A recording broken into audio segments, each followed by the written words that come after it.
la vie humble et dévouée des frères. Dans cette ville lointaine, au milieu de l'aridité et de la simplicité, vivaient 3 frères d'une foi inébranlable. La terre était pauvre, la vie difficile, mais l'amour qui les unissait et leur dévotion au Seigneur leur donnait la force nécessaire.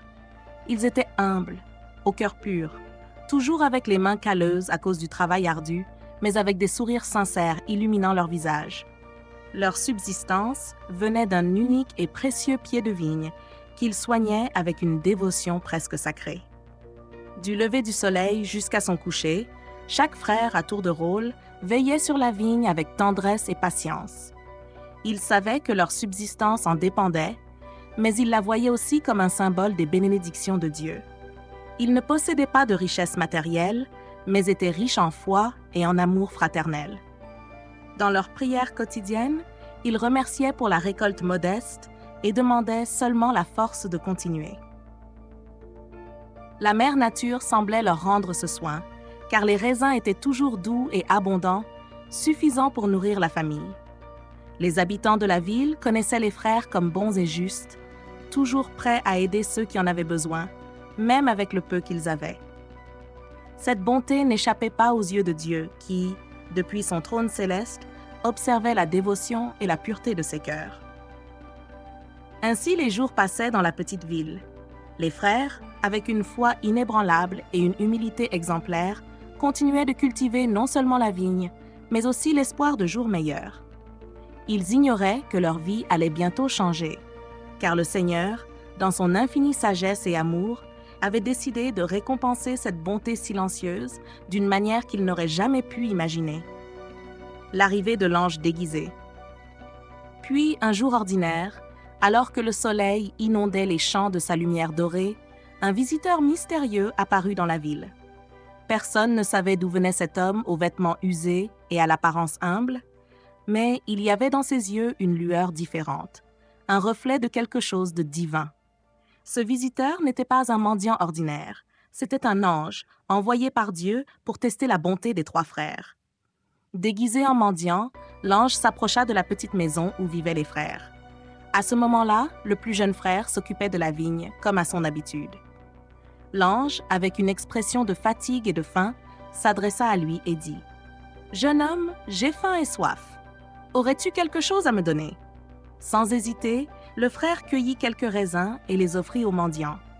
Ses yeux, pleins de compassion, brillaient de la lumière de la bonté qui habitait son cœur. L'ange accepta les raisins avec gratitude et, après les avoir savourés, s'éloigna, satisfait et touché par la générosité du jeune. Le lendemain, l'ange revint, toujours déguisé, et trouva le 2e frère s'occupant de la vigne. S'approchant de lui, il dit : « Bonhomme, je suis pauvre et je n'ai rien à manger. Pourrais-tu m'aider ?» Le 2e frère, sans réfléchir, cueillit 4 grandes grappes de raisins et les remit au mendiant. Avec un sourire humble, il dit : « C'est tout ce que j'ai à t'offrir, mais j'espère que cela te suffira. » L'ange, une fois de plus, accepta l'offre avec gratitude et s'éloigna, touché par la générosité des frères. Enfin, le 3e jour, l'ange revint et trouva le frère aîné à son tour de garde. Il réitéra la demande d'aide et le frère, tout comme les autres, n'hésita pas à partager ce qu'il avait. Il cueillit quelques raisins et les remit au mendiant avec un sourire accueillant. Dieu, observant d'en haut, vit que la bonté de ses frères était authentique et méritait une récompense. Chacun d'eux avait montré de la compassion et de la générosité, même avec le peu qu'ils possédaient. La preuve de leur bonté avait été réussie, et le moment était venu de les transformer comme seul le Seigneur peut le faire. Les récompenses divines. Dans la quiétude d'une aube, alors que le soleil se cachait encore derrière les montagnes, l'ange revint, cette fois sans déguisement de mendiant. La lumière céleste entourait sa silhouette, illuminant la modeste maison des 3 frères. L'ange entra doucement, les réveillant de leur sommeil avec une lueur sereine et une présence divine qu'on ne pouvait ignorer. Les frères, voyant la figure céleste, furent stupéfaits et se prosternèrent rapidement. Avec humilité, ils dirent : « Nous ne sommes pas dignes de ta présence, ô messager du Seigneur. » L'ange, avec une voix douce et pleine de compassion, répondit : « Vous êtes dignes, car vos cœurs sont purs et généreux. Dieu, dans sa sagesse infinie, a vu la bonté en chacun de vous et souhaite vous récompenser pour vos actions. » Les prenant par la main, l'ange les guida jusqu'à une clairière dans la forêt voisine. Là, sous la lumière douce de l'aube, ils s'arrêtèrent devant une source d'eau cristalline. L'ange se tourna vers le frère aîné et demanda : « Dieu souhaite te donner un cadeau. Dis-moi, quel est ton souhait ?» Le frère aîné, après avoir réfléchi un moment, répondit : « J'aimerais que cette source fasse jaillir du vin au lieu de l'eau pour que nous ne manquions jamais de subsistance. » L'ange leva la main et, d'un geste gracieux, transforma l'eau en un vin délicieux qui coulait abondamment. Le frère aîné, émerveillé, remercia les yeux remplis de larmes. Poursuivant leur chemin, l'ange s'arrêta devant un champ où de nombreuses poules picoraient le sol. Il se tourna vers le frère du milieu et demanda : « Et toi, quel est ton souhait ?» Le frère du milieu, contemplant la scène, dit : « J'aimerais que toutes ces poules se transforment en vaches pour que je puisse faire des fromages et les vendre. » Encore une fois, l'ange désigna de la main et les poules se transformèrent en vaches grasses pleines de lait. Le frère du milieu sourit, remerciant avec une profonde gratitude. Enfin, l'ange conduisit le plus jeune frère jusqu'à un endroit spécial. Avec un regard serein, il demanda : « Et toi, quel est ton souhait ?» Le plus jeune frère, avec un éclat d'espoir dans les yeux, répondit : « J'aimerais épouser une femme véritablement chrétienne. » L'ange sourit et dit : « Il n'existe que 3 femmes véritablement chrétiennes dans le monde. 2 d'entre elles sont mariées, et la main de la 3e, fille du roi, a déjà été demandée par 5 princes. Mais viens avec moi et nous verrons ce que nous pouvons faire. » Emmenant le jeune homme à la présence du roi, l'ange intercéda en sa faveur. Le roi, d'abord surpris, accepta la proposition divine. Le lendemain, après une épreuve divine avec des pommiers, la main de la princesse fut accordée au jeune frère, car son arbre était rempli de belles pommes, alors que ceux des autres princes ne fleurirent pas. Ainsi, chaque frère reçut une bénédiction qui transforma leur vie, tout cela grâce à leur générosité et leur bonté. Dieu avait récompensé leur cœur pur de manière abondante et juste. La nouvelle épreuve. Des années passèrent depuis que l'ange avait accordé les dons divins aux 3 frères. Ils avaient prospéré grandement. L'aîné, avec sa source de vin, construisit un vaste domaine viticole et devint un homme riche et influent. Le cadet, avec son grand troupeau de vaches, établit une ferme laitière prospère, produisant des fromages et du beurre appréciés dans toute la région.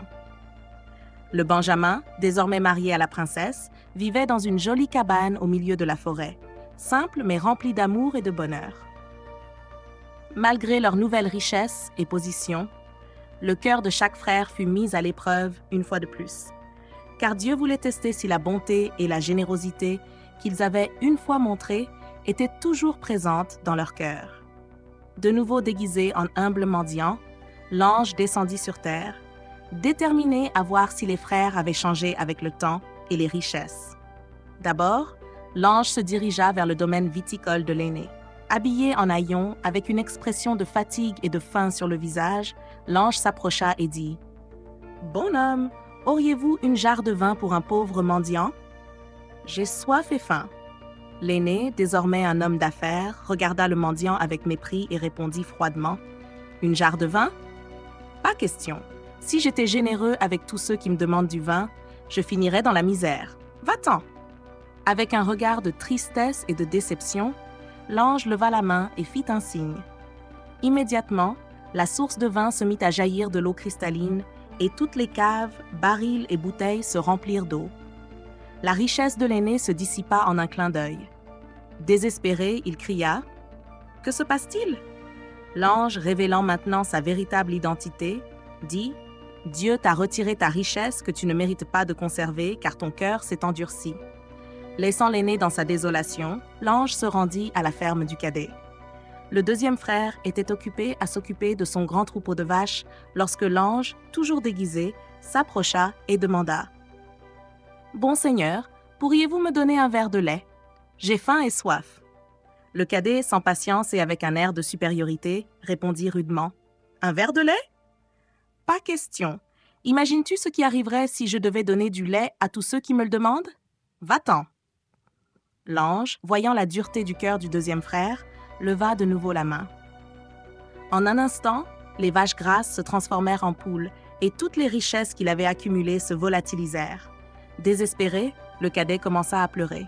« Que se passe-t-il » L'ange, révélant sa véritable identité, répondit « Dieu te retire ce que tu ne mérites pas d'avoir, car tu as laissé la cupidité envahir ton cœur. » Enfin, l'ange se dirigea vers la cabane dans la forêt, où le Benjamin vivait heureux avec sa femme, la princesse. En approchant de la cabane, l'ange, toujours déguisé, dit d'une voix douce « Ami, je suis un homme pauvre et j'ai très faim. Pourriez-vous me donner quelque chose à manger ?» Le Benjamin, avec sa femme, regarda le mendiant avec compassion et répondit gentiment « Oui, ami, nous venons de faire de délicieux petits pains. Viens avec nous, nous allons te nourrir. » Ils invitèrent le mendiant à l'intérieur, offrant des pains chauds sortis tout juste du four. Dès que l'ange goûta le pain, un miracle se produisit. La cabane simple se transforma en un immense et magnifique palais, entouré des plus belles fleurs, et la forêt environnante devint un jardin magnifique. Surpris, le Benjamin et sa femme demandèrent « Que s'est-il passé ?»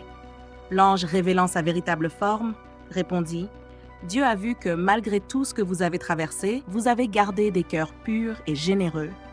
C'est pourquoi il vous récompense abondamment. » Ainsi, le Benjamin et sa femme vécurent heureux, gardant toujours l'humilité et la générosité qui leur avaient apporté tant de bénédictions. Version des richesses. Après la deuxième épreuve et les leçons amères apprises par les deux frères aînés, l'histoire se tourne maintenant vers le Benjamin et sa femme, qui continuaient de vivre dans la splendeur du palais béni par l'ange. Ils n'ont jamais laissé les richesses les corrompre, gardant toujours la bonté et l'humilité dans leur cœur. Cependant, le frère aîné et le frère du milieu étaient désormais désespérés. Sans leur richesse, tous deux se trouvaient dans la même position humble où ils avaient commencé, mais avec une différence. Leur cœur était lourd de repentir et de tristesse d'avoir permis à la cupidité de les aveugler. Ils commençaient à comprendre le vrai message de la générosité qu'ils avaient ignoré. L'ange, observant de loin, vit le changement dans les cœurs des deux frères et décida de leur donner une dernière chance de rédemption. Habillé à nouveau comme un mendiant, il s'approcha de la modeste maison où les deux frères vivaient maintenant ensemble, essayant de recommencer leur vie. Tout d'abord, il frappa à la porte et fut accueilli par le frère aîné, qui, en voyant le mendiant, se rappela immédiatement de sa faute précédente. Sans hésiter, il dit « S'il vous plaît, entrez. J'ai peu à offrir, mais ce que j'ai est à vous. Voici un peu de pain et d'eau. » L'ange accepta l'offre avec un sourire, voyant la sincérité dans l'action du frère aîné. Ensuite, il se dirigea vers le frère du milieu, qui travaillait dans le petit jardin.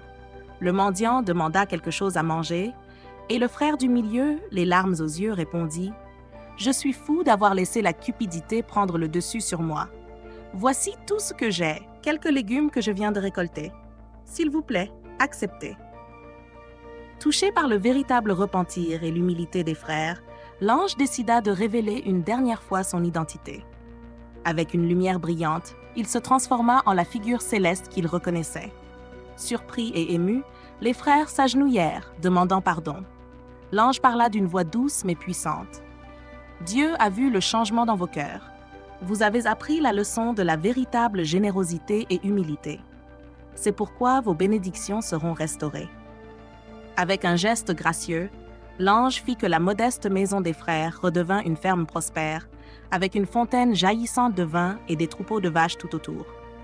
Les richesses revinrent, mais cette fois, les frères savaient comment utiliser ces bénédictions avec sagesse et compassion.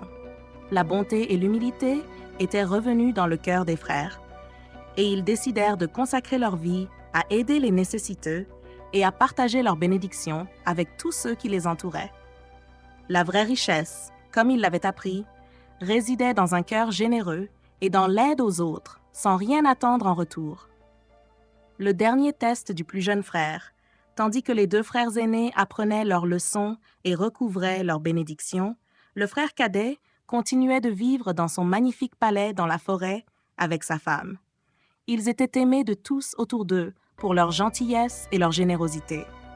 Ils n'ont jamais refusé d'aider ceux qui en avaient besoin, et le palais était un phare d'espoir et de bonté dans la région. Dieu, satisfait de la manière dont ce couple menait sa vie, décida de les tester une dernière fois. Il envoya l'ange, maintenant déguisé en pèlerin fatigué et en haillons, pour vérifier si leur bonté restait inébranlable même en temps d'abondance. L'ange arriva au portail du palais et demanda abri et nourriture. Le frère cadet et sa femme, sans hésiter, l'accueillirent. Ils lui offrirent le meilleur repas qu'ils avaient et un endroit confortable pour se reposer. L'ange observa chaque geste de bonté et de générosité avec grande attention. Pendant le repas, l'ange, toujours déguisé, demanda au couple « Dites-moi, pourquoi êtes-vous si généreux avec un pauvre voyageur comme moi, alors que vous avez tant de richesses à protéger ?» Le frère cadet répondit avec un sourire sincère « Nous avons appris que la vraie richesse ne réside pas dans les biens matériels, mais dans la façon dont nous traitons les autres. Notre Seigneur nous a bénis afin que nous puissions être une bénédiction pour les autres. La générosité et l'amour sont les trésors les plus précieux que nous pouvons partager. » L'épouse acquiesça, ajoutant « Tout ce que nous avons est un cadeau de Dieu et nous croyons que c'est notre devoir d'utiliser ces bénédictions pour faire le bien. Nous ne voulons rien en retour, juste la joie de savoir que nous avons aidé quelqu'un. » Touché par la sincérité et la constance de leur bonté, l'ange révéla sa vraie forme, inondant la pièce d'une lumière divine. Le couple, surpris, tomba à genoux en signe de respect. « Levez-vous, fidèles serviteurs, » dit l'ange d'une voix remplie d'amour et d'autorité. « Dieu est extrêmement satisfait de vos actions. Votre générosité et votre bonté sont un exemple pour tous. C'est pourquoi il a décidé de vous accorder une bénédiction encore plus grande. » D'un geste, l'ange fit briller le palais encore plus et la forêt environnante s'épanouit de vie et de beauté. Les sources de vin devinrent plus abondantes, les troupeaux augmentèrent en nombre et en santé, et la prospérité du couple semblait infinie. Continuez à être un phare de bonté et de générosité, et vos bénédictions ne cesseront jamais. Rappelez-vous toujours que la vraie richesse réside dans un cœur généreux. L'ange disparut alors, laissant le couple en paix, mais avec un sens renouvelé de leur mission. Ils continuèrent à vivre leur vie avec humilité et amour, inspirant tous ceux qui les entouraient à faire de même. Leur histoire se répandit dans toute la région, rappelant à tous que la vraie richesse n'est pas mesurée par ce que nous possédons, mais par ce que nous donnons de tout cœur. Conclusion et réflexion. Avec le temps, l'histoire des trois frères devint une légende parmi les habitants de la région. Tout le monde connaissait le parcours des frères qui, malgré leur humble origine, avaient été bénis par la générosité et la bonté de leur cœur. Leur histoire servait de précieuses leçons sur les vraies richesses de la vie et l'importance de garder un cœur généreux et humble. Le frère cadet et son épouse continuèrent à vivre dans leur magnifique palais dans la forêt. Ils n'oublièrent jamais les leçons apprises et s'efforcèrent toujours d'aider ceux qui les entouraient. Sous leur direction, la région prospéra et de nombreux voyageurs trouvèrent refuge et soutien dans leur demeure. Les deux frères aînés, ayant appris de leurs erreurs, changèrent également leur vie. Ils récupérèrent leurs richesses. Mais cette fois, avec des cœurs transformés, ils utilisèrent leur bénédiction pour aider les nécessiteux. Ils se réconcilièrent avec leur frère cadet et ensemble, les trois frères devinrent un brillant exemple de la vraie richesse qui réside dans la générosité et la bonté. Leur histoire fut transmise de génération en génération, enseignant que nous devons aider les autres sans rien attendre en retour. La leçon était claire. La vraie richesse n'est pas dans les biens matériels, mais dans l'amour et la compassion que nous offrons à autrui.